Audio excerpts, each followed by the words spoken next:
Anytime you're ready. What's the date today? The 11th? The 11th. Oh, wow. How could you forget? That's all you've been hearing on TV. Yeah. Something happened on this date? Mm-hmm. Are you ready? Anytime. Jimmy, could you give us your full name and spell it for us, please? James Lawrence Danforth, James Lawrence, Danforth, Danforth. And could you give us the date of your birth and tell us where you were born? February 22nd, 1948, and born in Green Bay, Wisconsin. And could you give us the name of your parents? Leslie, John Danforth, and Eva Schuyler. And could you give us the names of your father's sisters and brothers? Wow, you're asking for If you can, who you can remember? Well, my father, Verna,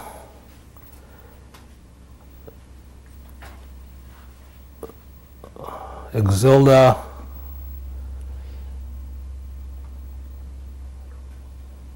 Guy Danforth, Lawrence,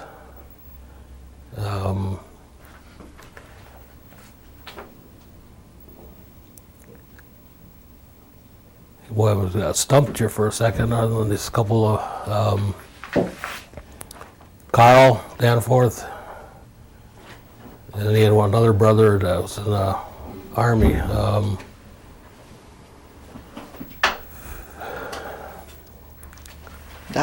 Donald, there you go. You remember.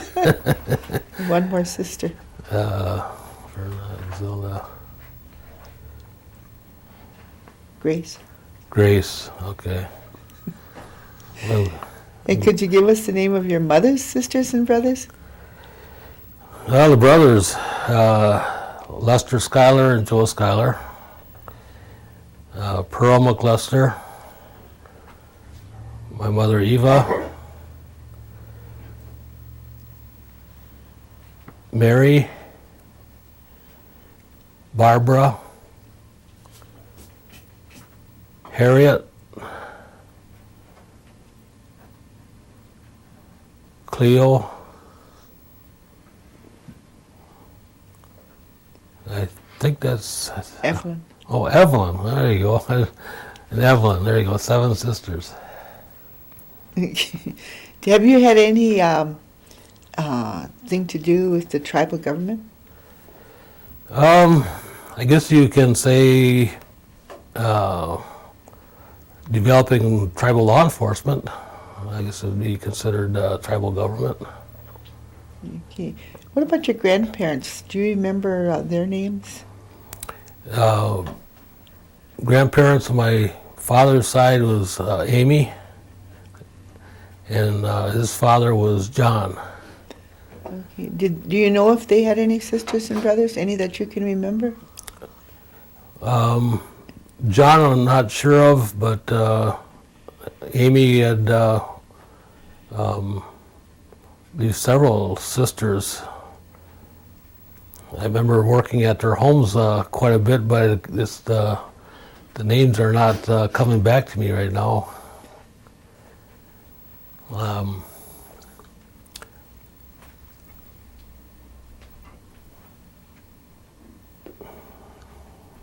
What about your grandmother? Grandma Amy, No. my grandmother. Well, you can, if Grandma Amy, if you can remember her, if she had any sisters or brothers.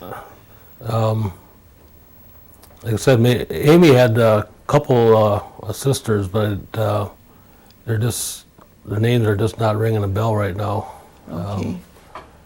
What about your grandmother? Did she have any sisters and brothers? Grandma Schuyler, I believe she had Simon Moore, and I believe John Moore, I think his name was. Those are the two that stick in my mind. Did she have any sisters that you can remember? Not that I can remember. Okay. What about on your grandfather's side, on the Schuyler side? Did he have any brothers or sisters? Well, I know he had some brothers.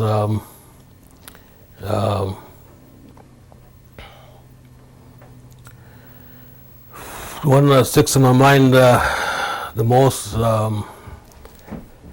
Well, he was married to Aunt Jessie. Her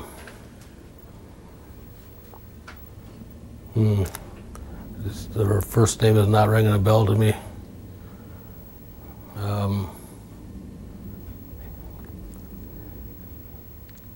I just can't seem to bring those names up. Okay. And where did you go to school?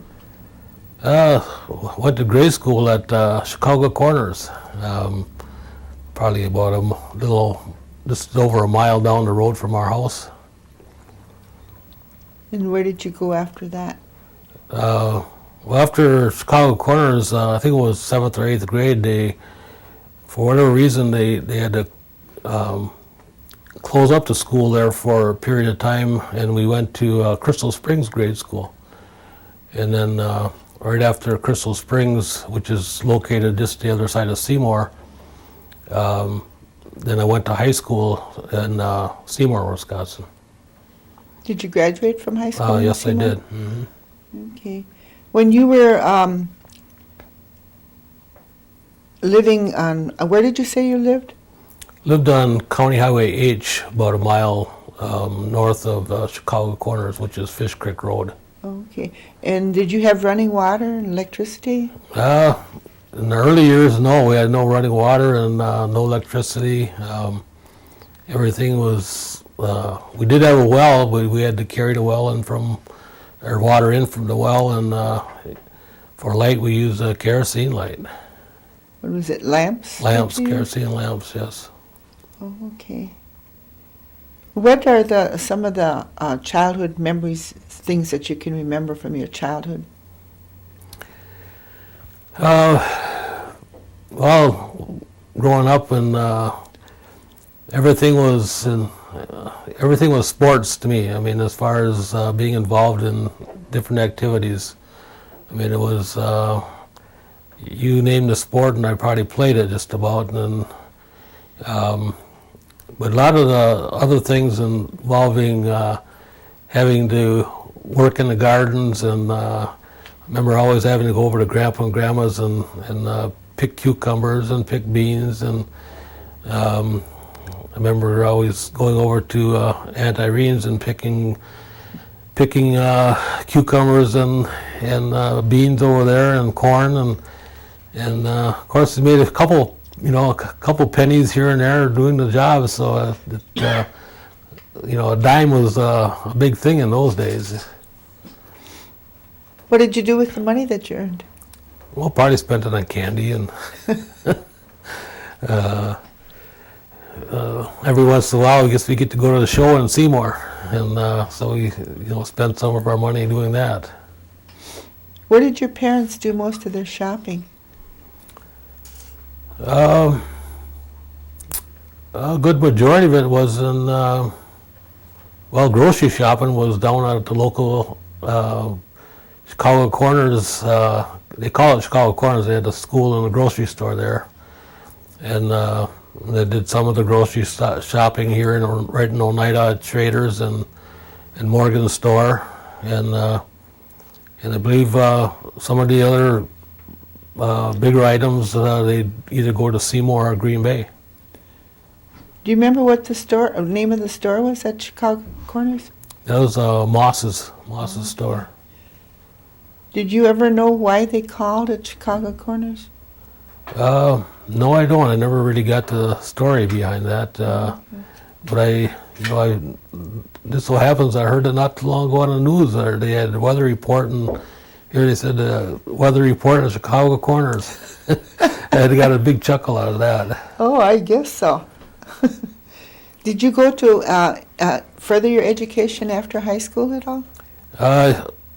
Right out of high school, I did go to the Milwaukee Technical School in Milwaukee for a few months, and I don't know, school and me did not get along, I guess, when it went to grades, and so I ended up dropping out of the Marquette Technical School at that time. When you were growing up, what did you do for entertainment? Played ball. Played ball? Played ball. Summertime, it was local guys in the neighborhood. We traveled anywhere from a mile to all the way to Oneida, which is about probably, depending which direction you went, 5 miles or 7 miles. Just go play some ball with each other. And of course, at that time, we didn't have a lot of bats. We made our own with sticks. Did you walk when you went there? I walked or rode a bike. As we got older, we were able to get a bike, but most of the time we walked. Was that the only kind of entertainment you had, was playing ball? In the teenage years, we had, we went to dances right across the road from here, the parish hall. I think it was almost kind of either a Friday or Saturday night. They'd have music, and so you go and go do some dancing over at the parish hall on weekends. Okay, and then did your parents speak the Oneida language? No, they didn't. My father, he could understand some of it, but he never spoke it in front of us. How about their parents? Did they speak the Oneida language? Yes, they did. Grandma Amy spoke the Oneida language all the time. I mean, anytime she was around people that she grew up with, that's all they really spoke is the Oneida language. And Grandpa Schuyler, I mean, I can recall him speaking the Oneida language with his neighbor Foster Cornelius, who lived right across the road from him. And I always get a chuckle because you knew when you went over to Grandpa's house and they were on the porch and you were asked to do something, they would be talking in the Oneida language and start chuckling. So you knew they were talking about you, but you didn't know what they were saying. Did you ever pursue learning the Oneida language? Yes, I did. Actually, it was probably about 5 years ago. I started to come down to the library here in Oneida, and I believe it was Lloyd Schuyler and Jerry Hill and Leander Danforth, and they had a weekly talking circle pretty much, and so I started attending some of their lessons and that, but I'll tell you what, it was I didn't last very long. It was definitely in the short period I was there, a learning experience was trying to talk the language, and I didn't really get too familiar with it, but I still, as I look at that, and the opportunity is still there to do it, and I haven't really given up on it yet. It's just I haven't taken the time to go down and continue try to learn it. What did your grandfather on the Danforth side do for a living? I never really got to know my grandpa on the Danforth side. He, I think, got killed or died, I think, right after I was probably a year old. And so I never heard my father talk about him, or my mother, or my grandma, so I'm not sure what they really did, what he already did. Did your grandmother work outside the home on the Danforth side? Geez, I don't recall. She seemed, as I growing up right next door to her, I mean, she was home most of the time, so I had to do a few chores for her occasionally and help her around the house. So I don't think she really did work outside the home. But on the Schuyler side, did your grandfather on that side work outside the home? Grandpa Schuyler, yes, he. I know he did. I think he did some construction work, but I'm not real sure. But I know when I was around 14, 15 years old, somewhere in there, he used to move homes for. And I remember helping him out, and his son Lester. They did a lot of homes that had to be moved from one location to another, and I remember doing them moving some homes over in the Suamico area, and I helped them do some of those movings in that area. Did he do any farming too? Grandpa, yes. Mm-hmm. Okay. How about your grandmother, Schuyler? Did she work outside the home? Not to my knowledge. I think her children and all her grandchildren, she pretty much was, I think, made sure there was meals on the table for Grandpa when they were doing the farm work. But I don't recall her working outside the home. Do you have any sisters and brothers? Yes, I have a brother, Gerald Danforth, and a sister, Joanne Danforth. Okay, and do they all live in this area? Yes, my sister, Joanne, lives in the village of Howard right now. And my brother lives here in Oneida. Okay. And are you married, Jim? Yes, I am. And what is your wife's name? Wife is Joanne.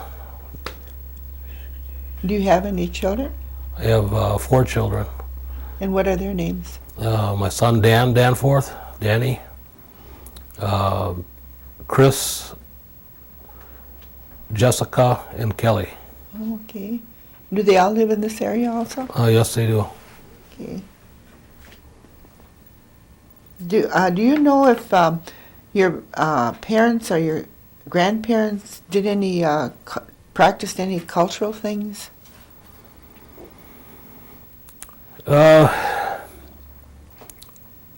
My parents, as far as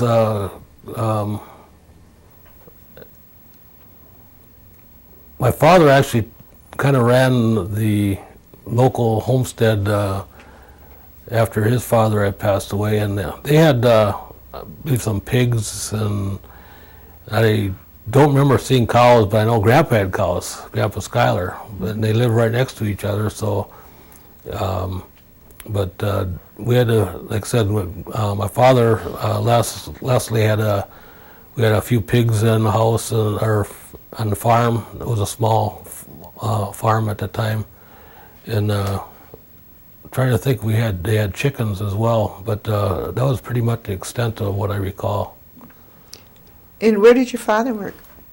My father worked left Oneida and worked in Detroit when I was probably 2 and 3 years old. And he worked in a factory in Detroit. And then in around I think I was about 4 years old, maybe 5, and he moved back to Oneida, and he went to work for U.S. Paper in De Pere, and he worked there for, I believe it was close to 40 years. Did he retire from Yes, there? he did. Mm-hmm. How about your mother? Did she work too? Yes, my mother started out, I knew she was working, doing a lot of house cleaning, and she worked for a lot of individuals in Green Bay area. I remember the Coles family for one, and by working there and doing the cleaning and some cooking for that matter, they got to meet a lot of the Packer players back in the early years of when Bart Starr and some of the more famous guys back in those days were still playing. And then after she did that for a number of years, she worked for the unemployment service out of Green Bay. Did either of your parents ever have anything to do with the tribal government? Actually, my mother was, I want to say she was tribal secretary for the tribe for a number of years. And my father, he never got in the area of working specifically for the tribe, but he was a constable for the town of Oneida and the town of Hobart. Do you know how long he did that? I believe he was a constable for probably about 5 or 6 years. Was your father in the military? Yes, he was. He was in the U.S. Army. Okay. Was he also involved in some clubs like the VFW or anything like that? Yes, he got heavily involved with the VFW. He was the post commander for a number of years, and anytime there was any type of a military activity, he made sure he was there. Okay. How about you? Were you in the military? Yes, I was in the U.S. Army. And what did you do while you were in the U.S. Army? I got drafted in 1968, and I went right into basic training, 9th Infantry, assigned to a 9th Infantry Division, and after 4 months of basic and advanced military training, I was shipped over to Vietnam. Spent a year in Vietnam. How many years were you in the military? I was in for 2 years. For 2 years? Mm-hmm. Okay. Where did you say you got your training? My training was in Fort Campbell, Kentucky, and Fort Polk, Louisiana. And what was your rank when you I were was discharged? discharged as a specialist E5. Okay. And where did you work after you got out of the military? I kind of jumped around a little bit. I got a job right after the military. I got a job at Northern Paper Company in Green Bay. They changed the name later to James River Paper Company, and then I believe it's now Georgia Pacific. But I worked there for almost 3 years. You know, with shift work and with, like I said, played sports all my life. That shift work didn't agree with my sports, so I started looking for jobs that were mainly day jobs, and I took a job over at Polly Cheese over in Green Bay, and I stayed there for about a year, and that was afternoon work, and so that interfered with all my ball playing, and so I left there and I started working for a guy out of Oneida here that built houses, and I was building houses throughout Brown County, Oshkosh area, and I did that for about 2 years, and then that was seasonal work, so I didn't have work during the winter time. So there was a grant that came available in Oneida for a deputy sheriff's job, and I applied for that job, and I was hired by the Outagamie County Sheriff to patrol the Oneida area under that grant. And how long did you work there then? Under that grant, that was a 1-year grant, so after that grant came due a year later, Outagamie hired me on as a full-time deputy sheriff for Outagamie County, and I worked there for almost 11 years as a deputy sheriff. And during that time, it was the end of those between the 10th and 11th year. I know I had talked to, I believe it was Gordy McGlester I talked to, and he was with the tribal government at that time, and I tried to see what the tribe could do as far as starting their own law enforcement. I knew there was a need for it, and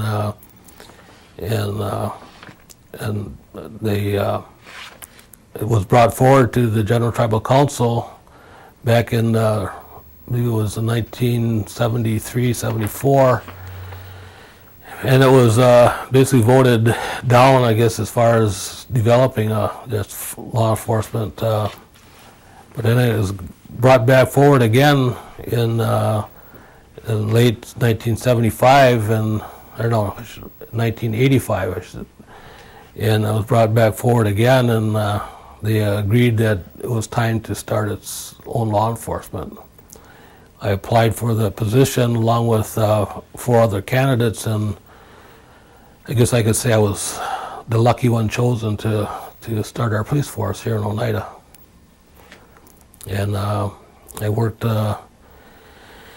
as the chief of police for a little over 17 years for the Oneida tribe, and I think we developed a pretty successful law enforcement agency. How long did you work for the county? Almost 11 years. 11 years there, and then 17 for the Yes. tribe? And are you retired now? Yes, I retired when I set some goals for myself, and my goal was to retire at 55, and I was fortunate that I made it to 55, I guess, in a sense, and so I retired after 28 years in law enforcement, and I can say I'm happily retired, enjoying life and doing things that I want to do, I guess. Do you do any arts or crafts at all? I don't now. I used to. When you're kids growing up, I remember we belonged to a 4-H club. And my dad he got involved in it himself, and he'd buy the leather and bought the leather tools, and he actually taught us to do the leather craft and so forth, and he just picked it up on his own. He never went to school for any of that stuff, but I know he always had, besides myself and my brother, and he had other young guys that wanted to do leather, and so we would do some leather craft. Must have done that for about 4 or 5 years, but I never really got into any other arts and crafts. Like I said, there was a ball game going on. You see me there, so that was my thing, I guess. Did you go someplace special when you got sick? Was there someplace that your parents took you, like to a hospital or doctor or something, when you were growing up? Whenever we had, I guess, a sick, the closest, if I recall right, the closest doctors were in Seymour. In Seymour? In Seymour, and so they had a clinic there. I don't think it's in the same location, but I remember going to the clinic, and it was above a jewelry store, and we had go to the jewelry or go to that specific location to see the doctor when we did get ill. Do you remember what the doctor's names were? Oh, one was Dr. Brusky, and there was another one, name ain't ringing a bell. Okay. Did your parents or your grandparents ever use any home remedies for illnesses? As I recall, some of the remedies was, what do they call it? Mr. Six, or I don't know if that's the proper term now, but Number it was six. number 6, I guess. There you go. And they'd put that in boiling water and use that. I don't remember I think he drank the more like a tea herb or something of that nature. But all the remedies at those days was either Vicks or you got a bee sting, it was mud. You put a little mud on a bee sting, but those are the things that I recall. Do you know what the mud did? Oh, I was supposed to draw the sting, the thorn out of The stinger? stinger out of your skin. So. Oh, okay. Jim, if you were going to tell the kids today what's important for them and what they should be looking forward to, what would you tell them?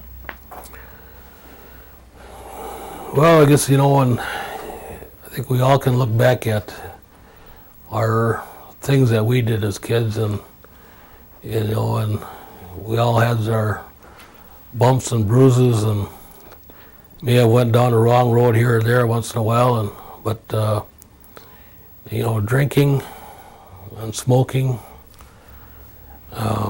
definitely a hazard to your life. Education, I mean, if the things that kids have going for them now as far as education goes, I mean, that would be a priority, I think. There's no end to what a person can do if you have the education. Mm-hmm. And but as far as telling the young kids nowadays is, stay in school, refrain from alcohol, drugs, and smoking. And do stay on that road, and you have a future for yourself. Mm-hmm.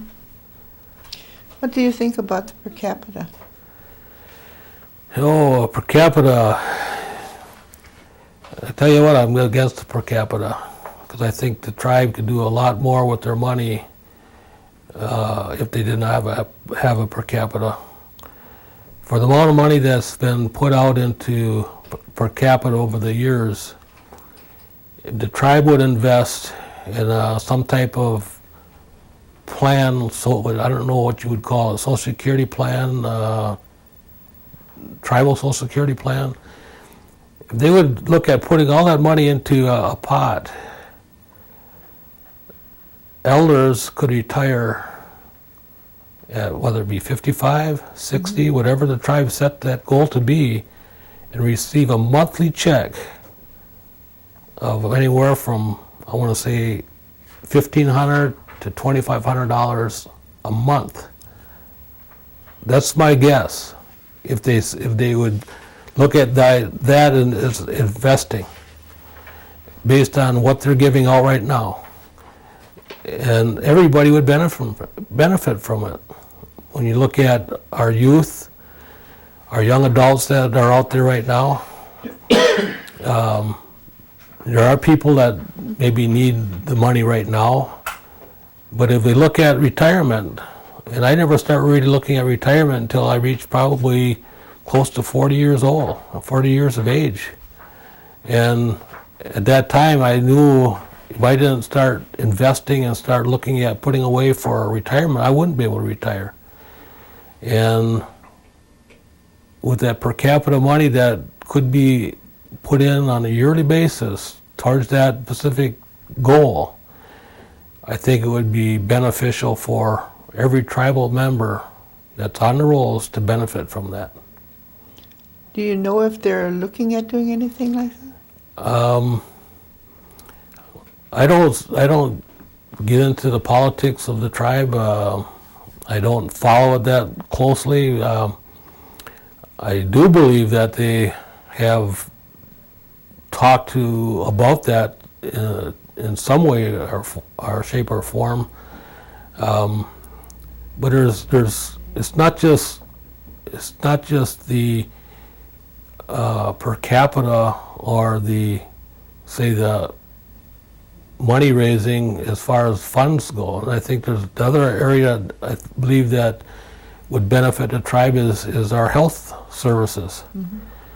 And they would play off each other, because I think that any tribal member that had an income of coming in at the age of, like I said, 55, 60 years old, that could give something back to the tribe as far as health services go, I don't think you'd see them balk about having to pay their own fair share. And I look at it as there's no reason why tribal members do not have basically like an insurance card to carry with them. So no matter where they travel, whether it be within the U.S. or out of the U.S., you have a card to show that you're covered by health services from an Oneida tribe. Sounds good. Yeah, it does sound good, and I don't think it's not doable. Do you think they have enough elderly programs for the elderly? I think there's enough there. I mean, I feel I'm a young elder. I don't get involved in the elderly programs per se. Me and my wife do some services for the elderly services program, as far as taking individuals to doctor's appointments, or they'll call and ask if we could do some yard work for an elder. And my wife cleans for a couple elders every 2 weeks. So we got involved in actually providing, some services to the elderly program. There's a lot that I think that could be done more for the elders, as far as when I look at what the tribe have as far as during the wintertime is snow removal. I think needs to take a look at when it comes to providing, snow removal for elders. There's a lot of, I think, elders that get bypassed because of their age, maybe being, in my case, I'm 58, but I still do all my own snow plowing, but I'm capable of doing that, and I don't mind doing that. But there's others that need it, that they don't get to get that done. And if they do get it done, they're pretty much on the last of the list to get it done. When I see the amount of vehicles the tribe has, and I know programs and other entities of the tribe needs to be done first, and that's understandable. But when those people are driving these trucks around and are doing the snow plowing, they know who the elderly people are, majority of them do. If they see a driveway not plowed out, drive in it and plow it out. I mean, they go by those houses every day, and but unless they're told to do something, they don't do it. I think one of the things that we forgot, Jimmy, is, do you have any grandchildren? Yes, I do. I have my middle daughter has a son who is Jessica. She has a son, Brandon, and then she has a stepson, Conrad Jr. Conrad Jr. just turned 16, and Brandon is 15. And then my oldest daughter, she has two children, and Isaiah, and her daughter is Isaiah. I want to say Jessica. It's not Jessica. Asia. Okay. I just took Asia on a week camping trip with us, and how could I forget that so soon? Do you have any other grandchildren, or is that? Those are the ones that you I have? have. Yes. Okay. If or do you think that there should be any tribal customs that the younger generation should be following?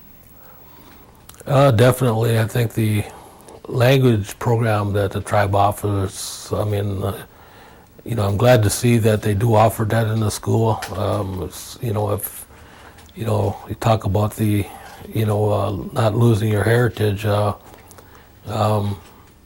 think it's a program that I think should be not only to our kids that are going to the tribal school, but should be offered to those that are going to the public school. How do you do that? I'm not sure. I mean, unless it would make it a curriculum that you would give tribal youth, say, an hour out of their regular school hours to go and attend language classes. I think it would be something that could be accomplished.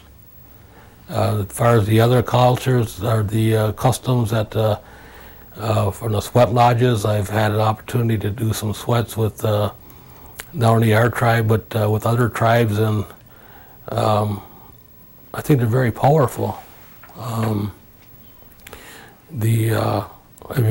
remember growing up and as far as doing the powwows, myself and Gordy's brothers, Ronnie and Donnie, got me involved in that when we were just teenagers. And I remember doing some powwows when they had them right here behind the church here at the Episcopal Church in the Ball Diamond, and that was I did that for a couple of years. But then it wasn't one of my greatest interests, I guess, and so I just never kept up with it. Mm-hmm. What is your church affiliation? Methodist Church. Methodist? Mm-hmm. Okay.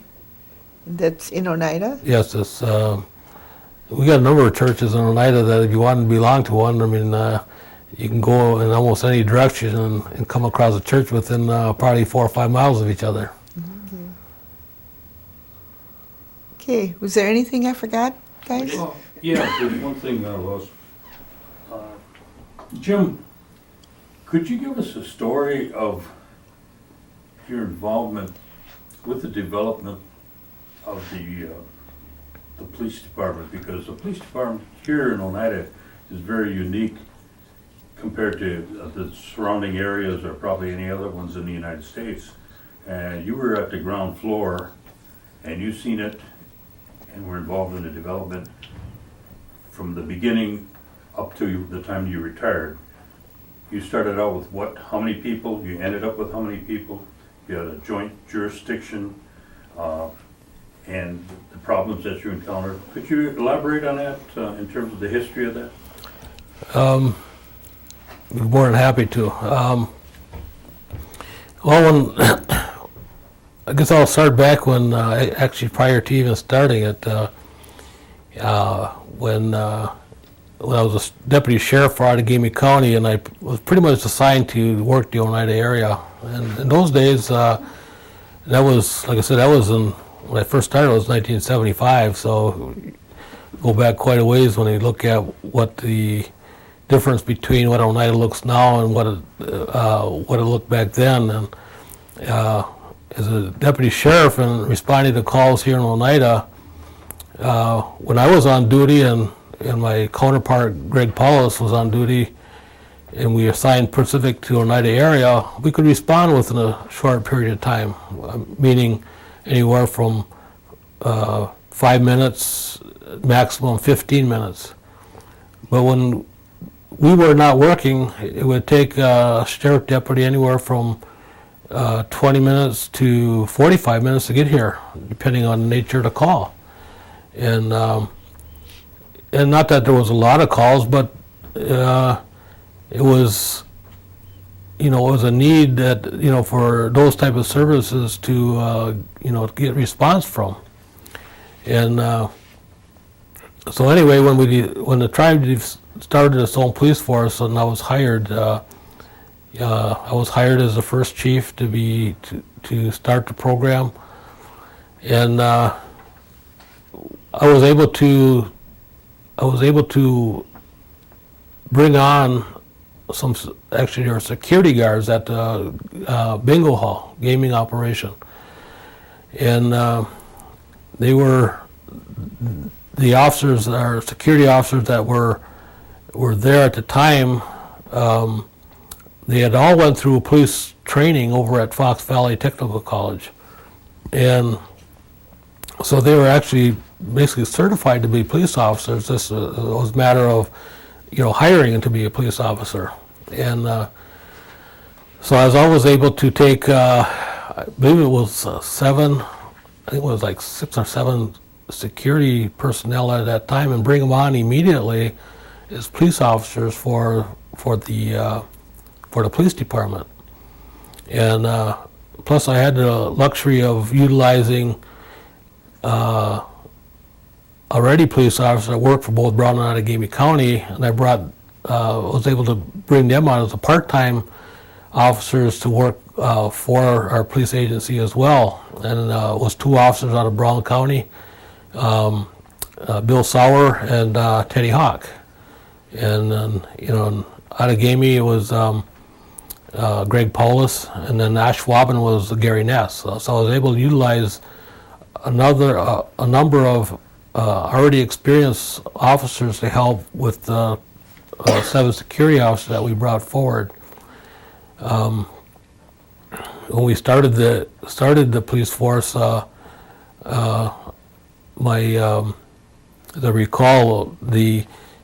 we worked out of a two-room office up at the Norbert Hill Center on the 2nd floor, and I had approached our management at that time, and I think we were there for about a little over 2 years. And as we started to get more involved in things in the community, I advised them that the Norbert Hill Center was not the location needed to be housing a law enforcement agency.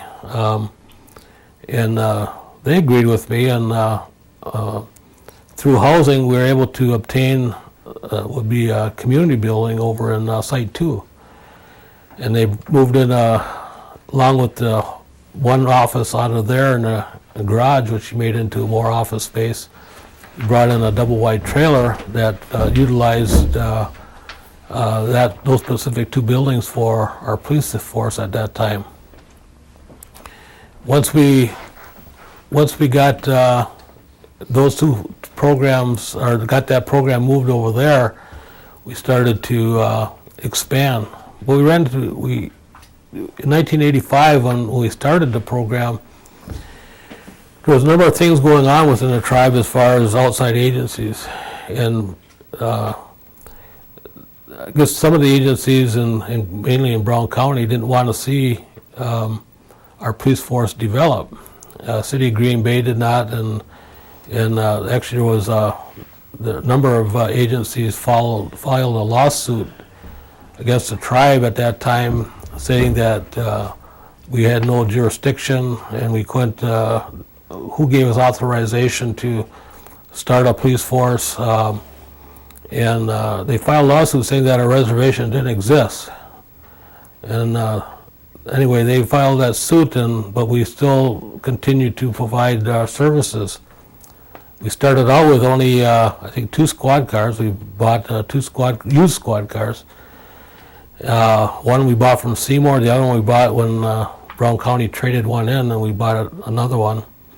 And so we started doing our patrols, and well, the 2 county governments, Brown and Outagamie County, were told that by their governments that they shouldn't recognize us as police officers. And Brown County gave us the most difficult, I guess, and whether it be, I don't know, out of ignorance or whatever, they chose to I guess, interfere with us responding to places. And for example, would be getting a call over at the gaming operation of a disorderly person or whatever. Our officers would run with the red lights and siren going to that location. And instead of Brown County responding to the same thing and trying to help, they preferred to sit and run radar and follow the car over there and then issue a citation for speeding. And those are the things that went on in both counties for a short period of time. In Outagamie County, even though they didn't want to recognize us, I recall getting called out at my home at 2, 3 o'clock in the morning for a homicide that occurred on the reservation. And when I got the call and they asked for assistance, I said, sure. I said, I'll be right there. And they told me where to respond to, and I did what I had to do as the chief at that time to assist them in trying to find the persons involved. And we had again when I got called out, I said yes, because what that meant is that they recognized us. They recognized us as a police agency. But what it also did is automatically gave us the authority to arrest. Because once another agency calls for your assistance, you become a deputy of that entity until the issue has been handled. And I recall getting called out in the middle of the night over at escapee from the Sanger Powers Correctional Institute. And the person left on foot, and we end up tracking him for several miles. But they called me out for that purpose as well. And those are the early stages of 85 until about 89. Once that lawsuit was file in federal district court in Milwaukee, that lawsuit was basically I don't know what the term I want to use, favored in the favor of the tribe, that the federal district court dismissed the case and ruled in favor of the tribe. That kind of broke the tension between the two sheriff's departments. And when Brad Gehring became sheriff in Outagamie County, he immediately deputized, I think it was 5 or 6 of our officers at that time in Outagamie County. And right after that, Sheriff Pishek deputized a number of our officers in Brown County. So those are the development stages of the two agencies that eventually helped us. Actually, I give them a lot of credit because they actually eventually helped us in even training our officers to do ride-alongs and so forth. But I need to back up just a little bit because I don't want to leave Ashwaubenon public safety out of this, and they were the essential part of a working relationship that we had with Ashwaubenon. They actually let us get on their dispatch services, and they actually provided dispatch services for the first 4 or 5 years to help us out and sending us on calls that came into their agency. So we had developed one real good relationship with Ashwaubenon. In 1989 and 1980, once that lawsuits were dropped, the things start coming together, and we start having a better working relationship with Brown and Outagamie County. We assigned one of our officers at that time with Marty Antone, who nobody knew at that time, but he came out of the recruit academy, and I immediately assigned him to it was a drug unit over in Brown County, and so he worked as a agent out of the Brown County drug task force over there, and but that was just the start of a lot of good things for our Oneida Police Department. Shortly after I joined the Wisconsin Chief of Police Association, it wasn't too long after that they asked if I would host a Chiefs Conference at our Radisson. And so I was the host chief for our Chief of Police Association in Wisconsin that brought in chiefs from all over Wisconsin. And not only did they ask me once, but I think I hosted the Chiefs Conference 3 times during my tenure with the Tribal Law Enforcement Agency. And but through that as well, we developed what they call now a national conference that brings law enforcement in from all over the country, including Wisconsin, to bring it's an annual conference every year in November that the conference theme is working together to serve better. And it brought agencies that I guess were having difficulties working with tribes throughout the U.S. and help them look at the issues that we need to take a look at. Instead of working against each other, let's work together and utilize our expertise and the services that we have to offer versus the service that they have to offer and what they have to offer to get the job done.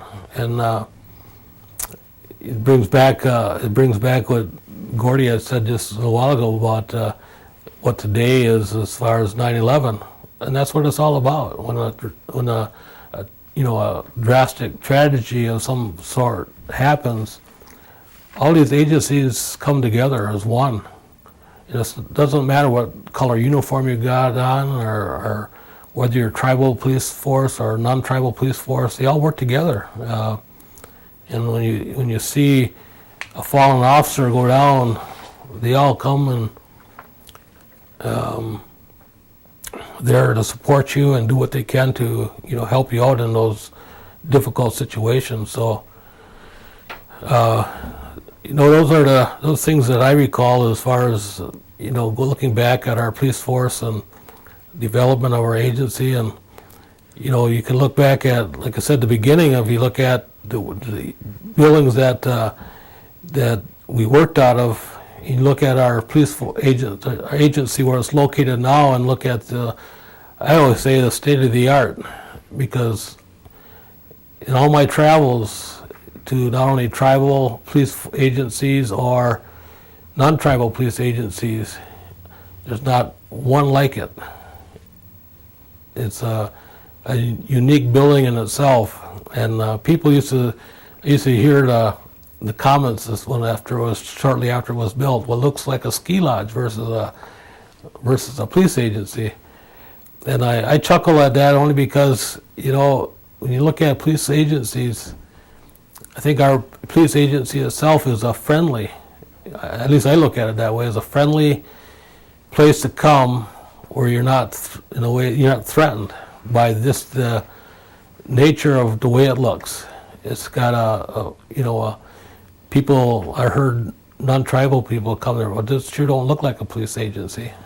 But, and I take that with great pride, because I think it says something to our community and who we are as people, that we are a friendly people and we treat individuals the way you would want to be treated. Well, Jim, the mere fact that the President of the United States came to the facility to do his interviews of some of the fallen soldiers in Iraq, I think, to our police department, I think speaks for itself. I would agree. What you just said. Yes. Yeah. Okay, Jim, can you remember any of the holidays and how you spent them? Oh, holidays. Oh, man. Halloween's coming up. I don't know if you want to call that a holiday or not. I guess it's, I don't know what you want to call that a holiday. It's not a holiday, but it's a day of, in our sense of giving, it's a thing of giving. But I remember as a youth, we wanted to go trick-or-treating. We walked, and you walked for miles. Just walk down the street. Their houses was too far in between anyway, and so we walked for miles to go trick-or-treating. And nowadays, the kids, they come in cars, and of course you got housing projects upon housing projects, but I get a kick out of the kids that come, and of course they all come to see the puppies. And the first thing they do when they walk in our door is, "Where's the puppies?" And I enjoy giving out the big candy bars. I don't give out the little ones. And boy, the kids, I think they tell their friends because we get more and more every year. But Christmas and Easter time and Thanksgiving, those are those type of holidays. It's always family gatherings. Sitting down and, whether we tell stories or whether we sit down just to have a family get together and I remember,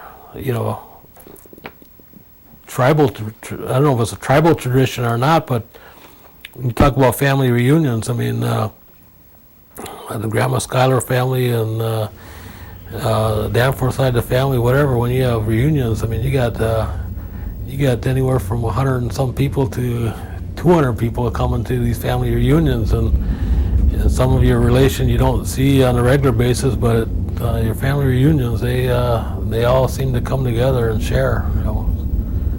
How'd you spend Christmas? Normally I spend Christmas at home with my grandkids and my kids. We always, Christmas Eve, they're all there, and usually Ma shows up, and we'll sit down and exchange gifts and sit around and just talk and enjoy each other's company and then on Christmas Day we usually go over to my mother's and we go to my wife's parents and kind of make the rounds. What about when Okay, you, we have to change stop tapes. tape. We have probably about 45 seconds left.